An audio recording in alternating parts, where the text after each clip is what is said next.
The biggest mistake you can make with meditation, except of being afraid of making mistakes, is to stop trying. If you have tried before to establish a meditation practice, but you ran into some obstacles or some issues, something didn't feel right, something didn't work for you, you probably experience a lot of frustration and disappointment. You finally gave up your practice because it was uncomfortable, maybe even painful.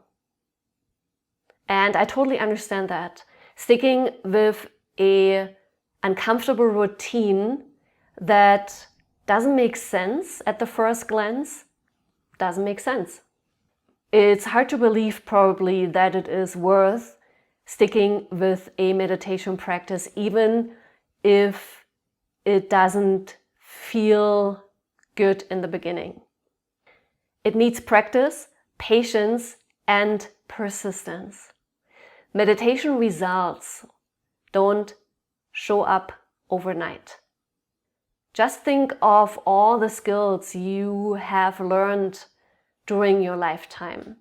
Reading, writing, driving your car, cooking, sewing, walking. Did you give up in the beginning? I'm pretty sure it felt uncomfortable, maybe painful too. You didn't give up. You kept going until you were able to do it, until you gained new knowledge and new skills. If you think meditation doesn't work for you, that's totally okay. I just want you to add a little word. Meditation doesn't work for you yet. And that can have many, many different reasons. If you want to become a regular, serious meditation practitioner, you have to come back. You have to keep trying.